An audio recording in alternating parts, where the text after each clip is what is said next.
Baik, malam hari ini tentunya menjadi malam yang paling dinantikan oleh kita semua. Dan kita akan langsung mengawali debat pada malam hari ini dengan mendengarkan visi, misi, dan juga program kerja dari masing-masing calon presiden 2024. Dengan calon presiden nomor urut 1, kami persilakan kepada Bapak Anies Baswedan untuk maju ke atas panggung dan menyampaikan visi misinya. Kami persilakan Pak Anies untuk segera menuju ke panggung utama. Pak Anies, waktu Bapak adalah 4 menit dimulai dari sekarang. Assalamualaikum warahmatullahi wabarakatuh. Selamat malam dan salam sejahtera untuk semuanya. Bismillahirrahmanirrahim.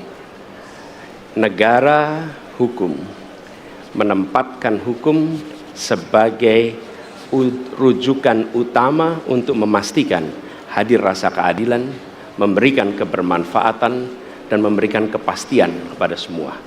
Ini harus dipegang teguh oleh pemegang kekuasaan, baik yang di puncak dan seluruh jajaran.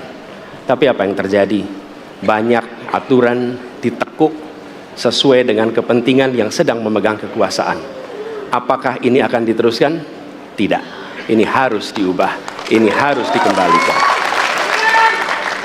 Kemudian kita menyaksikan betapa pada hari-hari ini tatanan ketika kita menyelenggarakan pemerintahan sering tidak sesuai dengan prinsip-prinsip hukum yang kita pegang.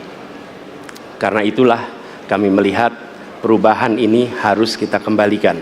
Negara ini adalah negara hukum, bukan negara kekuasaan. Dalam negara hukum, kekuasaan diatur oleh hukum.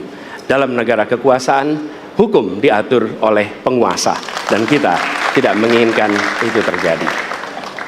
Pada saat ini, kalau kita lihat hukum itu harusnya tegak begini. Inilah hukum. Dalam kenyataannya, dia bengkok.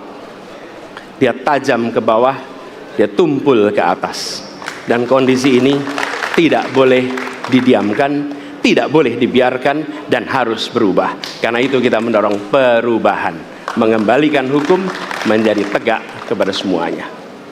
Dan bila kita saksikan hari ini ada satu orang milenial bisa menjadi calon wakil presiden.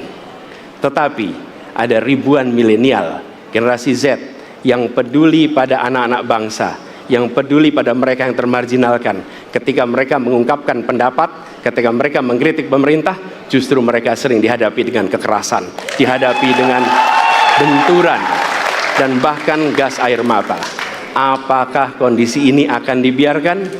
Tidak, kita harus lakukan perubahan. Oleh karena itu, kami memperhatikan ini sebagai hal-hal yang mendasar. Yang tak kalah penting, ini kedua nih, yang tak kalah penting. Kita menyaksikan pada saat ini, ada peristiwa seperti peristiwa Ibu Mega. Ibu Mega Suryani Dewi, seorang ibu rumah tangga, yang mengalami kekerasan rumah tangga, lapor pada negara, tidak diperhatikan, dan dia meninggal korban kekerasan. Apakah akan dibiarkan? Tidak, ini harus diubah. Dan tidak kalah penting, hadir bersama saya di sini ayahnya Harun Ar-Rasyid. Harun Ar-Rasyid adalah anak yang meninggal, pendukung Pak Prabowo di Pilpres 2019 yang menuntut keadilan pada saat itu. Protes hasil pemilu. Apa yang terjadi? Dia tewas sampai dengan hari ini tidak ada kejelasan. Apakah ini akan dibiarkan? Tidak. Ini harus diubah.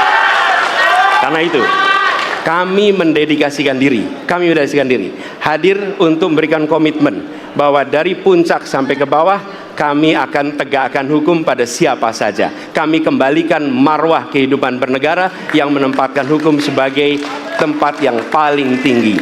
Dan ketentuan itu berlaku kepada semua, termasuk ketika menyangkut urusan ASN, menyangkut urusan TNI dan Polri.